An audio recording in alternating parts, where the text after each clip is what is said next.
और वजीर आजम ने जो है हर एक का सांस घोटा हुआ। इन्होंने 100% ठीक कहा था, यहाँ पे जितनी माफी है उसका दम घोट के ही हम उसको मारेंगे, क्योंकि पहले उन्होंने बहुत इंजॉय किया है। ये वही नरेंद्र मोदी है जो वजीर आजम के एक ट्वीट के बाद हिल जाता है। उसी के जवाब में मैं इनसे कहूंगी कि अकामे रखने वाले अपना अपना जवाब दें कि जी इसको फ्लू कहा, इसको ये कहा।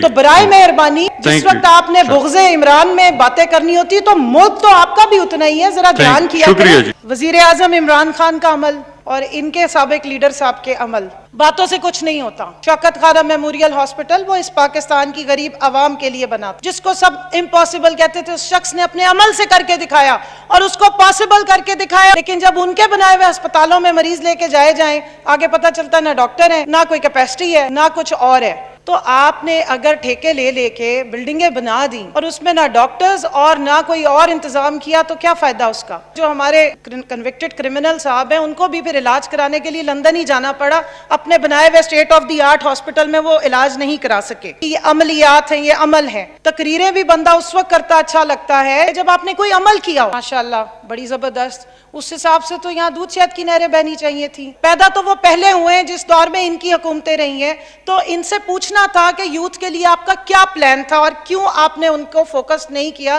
तनकीद तो बहुत करते हैं। हमारे लोकल एक बहुत बड़े साइंसदान है, आजकल भगोड़े हैं, जिनका नाम इसाक डार है, जिस IMF की ये इतनी बातें करते हैं, मैं इनसे सवाल पूछ रही हूँ और ये रिकॉर्ड पे कर लीजिए। पाकिस्तान का 21 दफा का प्रोग्राम IMF का 18 दफा इन्होंने लिया। क्या उस वक्त ये या इनकी पॉलिसियां मुल्क दुश्मन थी? क्यों गए ये IMF के पास? आपके तो लीडर के दोनों बेटे उसी क्वीन की कसम खा के UK के शहरी हैं। किस हैसियत से आप दूसरों के ऊपर उंगलियां उठाते हैं? अमल की बात करते हैं, चले तकरीर का पहला हिस्सा थोड़ी देर अमल पे। वजीर आजम इमरान खान का अमल और इनके साबिक लीडर साहब के अमल। पाकिस्तान के आइन की बात की, मैं 100% कहती हूँ क्योंकि इस ऐवान में मैंने भी पाकिस्तान के आइन पे कसम खाई कि हम अपने मुल्क के मफादात के साथ खड़े होंगे और इस आइन की पासदारी करना हमारा फर्ज है। और हमारे मुल्क की जो सबसे बड़ी अदालत है सुप्रीम कोर्ट, वो आइन के मुताबिक फैसले देती है। तो पाकिस्तान की सबसे हाईएस्ट कोर्ट जिसका नाम सुप्रीम कोर्ट है, उसने पाकिस्तान के मौजूदा वजीर आजम को जो 6 उनके ऊपर केसेस बनाए गए, उनमें से एक केस पे उनसे 40 साल पुरानी पर्चियां मांगी गई, 60 ट्रांजैक्शंस की डीड्स उन्होंने पेश की और उसके बाद उसी सुप्रीम कोर्ट ने पाकिस्तान के मौजूदा वजीर आजम को सादिक और अमीन कहा और उनको क्लियरेंस दी। अब आ जाइए जी उसी सुप्रीम कोर्ट पे पनामा का केस आता है। उसी सुप्रीम कोर्ट के एक फाजिल जज साहब, चीफ जस्टिस साहब, जिक्र फरमाते हैं सिसिलियन माफिया का और उसका कंपैरिजन करते हैं जिन लोगों की बात, या भी एक लंबी लिस्ट इन्होंने सुनाई, उनमें से चंद लोगों के नाम उसमें आए जिनको कंपैरिजन किया उसी सुप्रीम कोर्ट के चीफ जस्टिस साहब ने सिसिलियन माफिया से, और फिर वही सुप्रीम कोर्ट उनको कन्विक्ट करती है और पाकिस्तान की जेल के लिए उनका नाम दिया जाता है।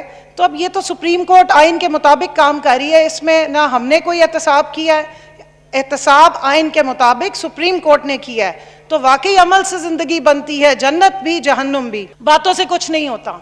बिल्कुल ठीक कहा इन्होंने। वजीर आजम इमरान खान वजीर आजम बनने से पहले वो अमल करके आए कि दुनिया हैरान है। जिस चीज को पाकिस्तान में क्या पूरी दुनिया ने कहा इम्पॉसिबल, और इनकी तो हुकूमतें थी, इन्होंने तो कभी सोचा भी नहीं उसकी तरफ जाने का।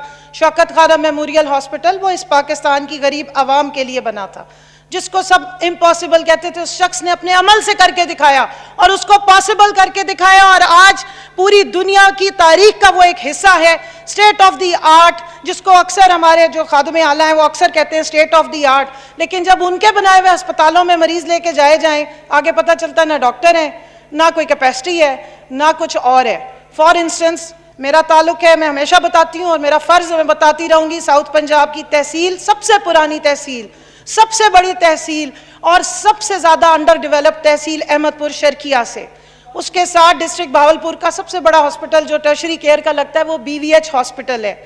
एक कार्डियोलॉजी सेंटर बनाया, ओपनिंग हुई जनाब, 1.5 अरब रुपया लगाया उस पर, 1.25 अरब जी। Cardiology state of the art है। मैं बड़ी खुशी गई क्योंकि मेरे वालिद साहब का इंतकाल इनकी दौरे हुकूमत में ना इलाज की सहूलियात होने की वजह से हॉस्पिटल में बैठे हुए हुआ। तो मैं कार्डियोलॉजी सेंटर ज़रूर जाती हूँ इस चक्कर में कि किसी और का बाप इस दुनिया से इलाज मुआवजे की वजह से ना जा सके। हमारा कम अज़ कम इतना फ़र्ज़ है कि इस दौरे हुकूमत में हम उसको इंश्योर करें। State of the art building में गई, चेक किया, उन्होंने कहा जी 15 बेड का हॉस्पिटल है, लेकिन सिर्फ अभी तक हॉस्पिटल की बिल्डिंग मौजूद है, हमारे पास कार्डियोलॉजिस्ट नहीं है, ना अरेंज किया गया और बिल्डिंग बंद पड़ी है। तो आपने अगर ठेके ले लेके बिल्डिंगें बना दी और उसमें ना डॉक्टर्स और ना कोई और इंतज़ाम किया तो क्या फ़ायदा उसका? अल्टीमेटली यही हुआ कि यहाँ से जो हमारे कन्विक्टेड क्रिमिनल साहब हैं उनको भी फिर इलाज कराने के लिए लंदन ही जाना पड़ा, अपने बनाए हुए state of the art hospital में वो इलाज नहीं करा सके। तो ये अमल और से जो जिंदगी जन्नत और जहन्नुम बनती है, ये अमलियात हैं, ये अमल हैं। तकरीरें भी बंदा उस वक्त करता अच्छा लगता है, जैसे अभी सुबह हमारे गुजरांवाला के एमएनए साहब बहुत सारी तकरीरें करके गए, जब आपने कोई अमल किया हो। अब थोड़ा सा बजट की बात कर रहे थे, उन्होंने काफ़ी बुक्स के रेफरेंसेस दिए, वो सारी बुक्स मेरे पास भी हैं, कुछ थोड़ा बहुत इकॉनमी हम भी पढ़ते हैं। थोड़ी सी मैं करेक्शन कर दूँ, मोहतरम वजीर रहे और कॉमर्स उनके पास होता था। पाकिस्तान की तारीख में 2018 के इलेक्शन के बाद जब पाकिस्तान तहरीक इंसाफ हुकूमत में आती है तो जो पाकिस्तान की इकॉनमी की सिचुएशन थी वो ज़रा सी एक क्विकली हाईलाइट बता दूं।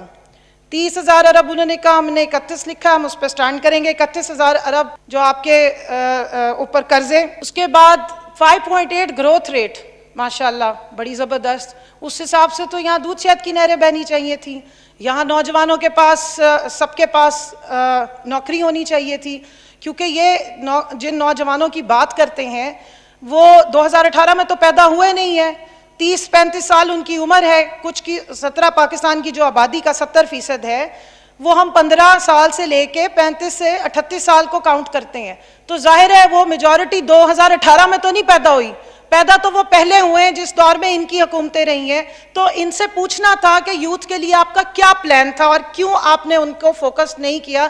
तनकीद तो बहुत करते हैं।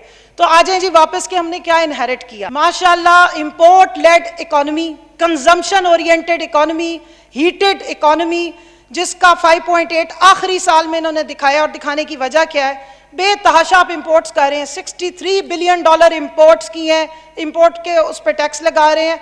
मैन्युफैक्चरिंग की बात आज वो कर रहे थे, तो मैं पूछना चाह रही थी कि एक्सपोर्ट इनके दौर में ड्रॉप कर गई $18 बिलियन और मुश्किल से $21 बिलियन पे वो वापस आई। तो जो आपका ट्रेड गैप था वो तकरीबन 38 से 40 अरब डॉलर का था और पाकिस्तान 5 साल जीरो एक्सपोर्ट पे खड़ा रहा है। तो मोहतरम जो आज लार्ज स्केल मैन्युफैक्चरिंग और फलानी मैन्युफैक्चरिंग और वो बता रहे थे, तो परफॉर्मेंस और अमल ये कहता है कि पाकिस्तान एक्सपोर्ट्स नहीं कर रहा था, इंपोर्ट्स कर रहा था। इसकी वजह यह कि आपकी इंडस्ट्री में मैन्युफैक्चरिंग नहीं हो रही थी, और अगर हो रही थी तो वो एक्सपोर्ट के काबिल नहीं थी। तो आपने अगर इतनी ज़बरदस्त, आप सारे इंजीनियर्स थे, इकोनॉमी के साइंसदान थे, जिनके अपने दोनों पार्टीज के बिजनेसेस पिछले 10 सालों में 9000% बढ़े, तो क्या वजह थी कि पाकिस्तान की जो इंडस्ट्री थी वो ये सोने के अंडे ना दे सकी और एक्सपोर्ट्स भी ड्रॉप कर गई और इंपोर्ट्स बेतहाशा बढ़ गई। उसके बाद जनाब एक्सचेंज रेट, IMF पे बड़ी तनकीद हो रही है, इंपोर्टेड लोगों पे बड़ी बातें हो रही है, मैं आ रही हूँ उस तरफ भी।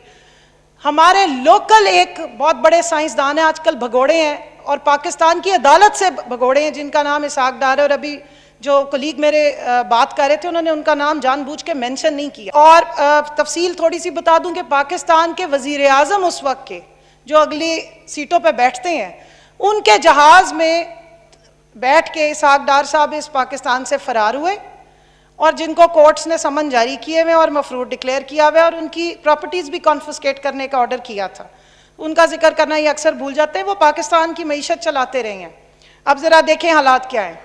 आपके स्टेट बैंक ऑफ पाकिस्तान के गवर्नर्स को कंट्रोल करना, non independent policy of state bank of Pakistan, extra ordinary borrowing, और जिसकी वजह से आपके रिजर्व्स ड्रॉप किए, $18 बिलियन से आप 10 से भी नीचे ले आए और पाकिस्तान डिफॉल्ट के वर्ज पे नहीं था, ऑलरेडी ड्रॉप यहाँ पे ये कर चुका हुआ था डिफॉल्ट। ये वजीर आजम इमरान खान का अमल था, जिन्होंने खामोशी से वो 8-10 महीने खामोशी से गुजारे और किसी को हवा नहीं उस टाइम पे लगने दी और जाके लेकर। अच्छा, अब उस पे आप जरा सिर्फ ये देख लें कि जो हमारे साइंसदान है मफरूर, उन्होंने $24 अरब झोंक के पाकिस्तान की मार्केट में और डॉलर को स्टेबलाइज करने की कोशिश की, किए रखा 105 पे, जिसका नतीजा ये निकला कि आपका रुपी एक्सपेंसिव था, डॉलर सस्ता था और रिजल्ट क्या हुआ कि इंपोर्ट्स बढ़ गई, एक्सपोर्ट्स आपकी ड्रॉप कर गई और रिजर्व सारे आपके गिर गए। अब हमने क्या किया, आके हमने ये किया कि जीरो बोरोइंग की, ये जो इंपोर्टेड की बात करते हैं आईएमएफ के, जो आईएमएफ मैं उस पर भी बात करूंगी, मुझे टाइम उसके लिए चाहिए। हमने जीरो बोरोइंग की पॉलिसी की है। State bank of Pakistan independent monetary policy, यानी कि जो एक्चुअल आपका एक्सचेंज रेट बनता है वो होना चाहिए। आर्टिफिशियल अगर आप अपना रुपी रखेंगे तो फिर यही हाल होगा जो पाकिस्तान का हुआ कि फिगर्स आप दिखाते रहे, एक्चुअली में जो तबाही मची हुई थी वो सबको पता है। अच्छा, अब जरा आईएमएफ पे आ जाते हैं। जिस आईएमएफ की ये इतनी बातें करते हैं, मैं इनसे सवाल पूछ रही हूं और ये रिकॉर्ड पे कर लीजिए। पाकिस्तान का 21 दफा का प्रोग्राम आईएमएफ का 18 दफा इन्होंने लिया। क्या उस वक्त ये या इनकी पॉलिसियां मुल्क दुश्मन थी? क्यों गए ये आईएमएफ के पास? हम कंपैरिजन करते हैं इस रीजन में इंडिया के साथ। एक दफा उसने आईएमएफ से जाके प्रोग्राम लिया और उसके बाद वो उससे एग्जिट कर गया और उनकी इकोनॉमी स्टेबलाइज हो गई।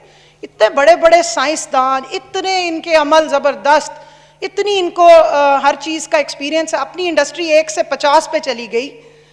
क्या वजह थी कि पाकिस्तान की हर एंटिटी को इन्होंने डुबोया और खसारे में लेकर आए। और इन्हीं के दौर में, क्योंकि वो गुजरांवाला वाले एमएनए साहब काफी बातें कर रहे थे, ईज ऑफ डूइंग बिजनेस में जिस वक्त डिक्टेटर का दौर था तो पाकिस्तान लिस्ट में ऊपर था।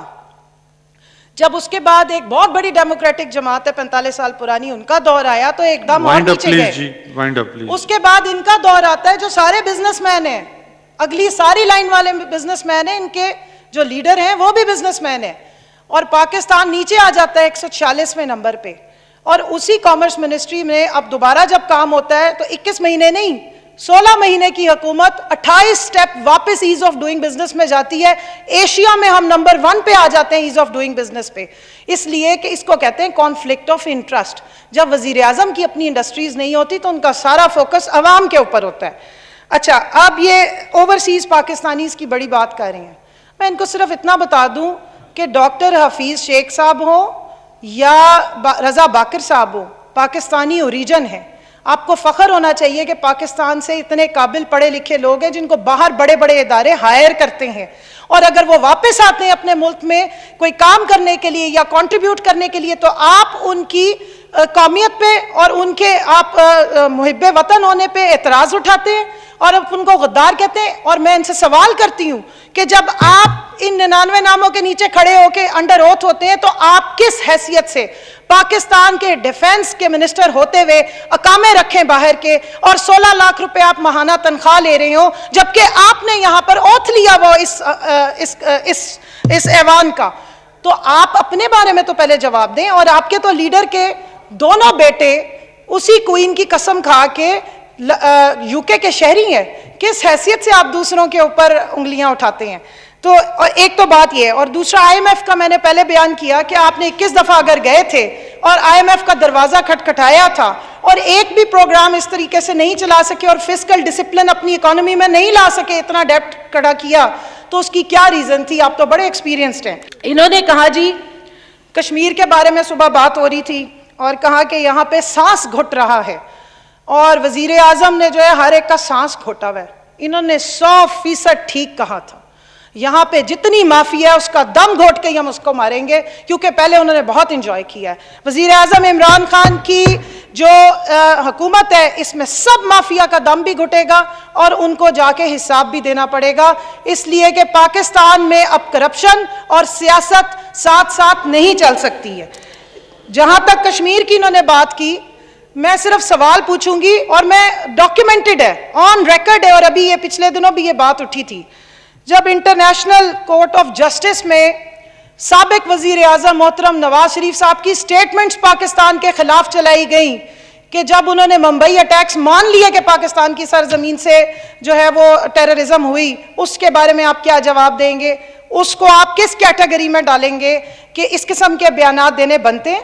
जहां तक तकरीरों की बात है तो तकरीर अमल करने वाला शख्स जब जाके यूएन में तकरीर करता है तो फिर पूरी दुनिया उस पर रिस्पॉन्ड भी करती है और पूरी दुनिया उसको देखती भी है। और आज नरेंद्र मोदी का ये हाल है, जो इनके साबिक बहुत अच्छे करीबी दोस्त भी रहे हैं, जिनके वलीमों पे भी यहाँ इन्विटेशन उनको देते रहे हैं, और उस दौर में कोई कश्मीर की बात नहीं हुई। सज्जन जंदाल को किसी ने नहीं पूछा, लेकिन अब ये वही नरेंद्र मोदी है जो वजीर आजम के एक ट्वीट के बाद हिल जाता है। पूरी दुनिया ने यूरोपियन यूनियन ने उससे सवाल करने शुरू किए, और ये पाकिस्तान में कश्मीर के सफीर ने ही ये सारी कैंपेन चलाई है और खड़ी की, और जो एक डेड पॉलिसी थी कश्मीर की, जिसके नाम पे सिर्फ रोटियां और वजारतें बांटी जाती थी और हुकूमतें चलाई जाती थी, उसको जिंदा कर दिया है। एक लास्ट सिर्फ पॉइंट दे दीजिएगा, मैंने एक सिर्फ ये जुल्फी बुखारी साहब के बारे में इन्होंने बात की थी, उसके और टिड्डी दल के बारे में मैं सिर्फ उसका जवाब देना चाहती हूँ। शुक्रिया। जुल्फी बुखारी साहब के वालिद साहब फेडरल मिनिस्टर रहे हैं, उनकी बहनें और वो सब यही इसी सरजमीन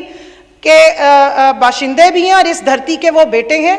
अगर उनका बाहर बिजनेस रहा है, जो कि ये तो बहुत फख्र से बताते हैं, तो उसी के जवाब में मैं इनसे कहूंगी कि अकामे रखने वाले अपना अपना जवाब दें। शुक्रिया जी। एक सेकंड जी, टिड्डी दल की बात की, काश के पाकिस्तान के जो इदारे 550 अरब रुपए में जो 6 टॉप एंटिटीज हैं, इंक्लूडिंग स्टील मिल और पीटीवी और उसके बाद रेडियो पाकिस्तान, पाकिस्तान रेलवे, इन सब के जो 750 अरब खसारे में गए, इसके अलावा भी बहुत हैं। इसी तरीके से जो टिड्डी दल को जिसने रिस्पॉन्ड करना है पंजाब के लेवल पे या दूसरे लेवल पे, वो मशीनरी आप खत्म करके चले गए। इस 4 महीने के क्राइसिस में ये जो अभी आया है, सारी मशीनरी रिवैम्प की है, 50 अरब रुपया इस तरफ गया है, 10 अरब एक्स्ट्रा, 1 मिनट जी, 10 अरब एक्स्ट्रा एग्रीकल्चर को, और इसको हम पूरा कर्ब आउट कर रहे हैं। शुक्रिया जी। सर 1 मिनट दे दीजिए, हमें तो टाइम ही बहुत मुश्किल से मिला है, दूसरी दफा माइक मिला मुझे असेंबली में, तो 2 मिनट दे दीजिए, कोई ऐसी बात नहीं है। कोरोना पे मुझे 2 मिनट दे दीजिए प्लीज। देखिए जी, कोरोना पे इन्होंने बात की कि जी इसको फ्लू कहा, इसको ये कहा, वजीर आजम के रिस्पॉन्स को दुनिया ने एक्नॉलेज किया है। मैं रशिया की इनको मिसाल दे दूं, बिल्कुल लेटेस्ट है, 5.5 लाख से 6 लाख इन्फेक्शन, 6.5 से 7,000 अमवात है, और 25 जून से वो अपना इलेक्शन कंडक्ट करने के लिए उन्होंने हर चीज खोली हुई है। स्पेन ने और इटली ने अपनी टूरिज्म खोली, जो पाकिस्तान जिसमें नंबर 1 पे गया और दुनिया ने जिसको देखा। थैंक यू जी। तो बराए मेहरबानी, ये आपका अपना मुल्क है, जिस वक्त आपने बुग़्ज़े इमरान में बातें करनी होती तो मुल्क तो आपका भी उतना ही है, जरा ध्यान किया करें और आवाम को गुमराह मत किया करें। और जब बड़े बड़े वुज़रा के जनाजों में हुकूमत सिंध के नुमाइंदे, सर एक मिनट, गुलाम मुस्तफा शाह साहब जी, थैंक यू।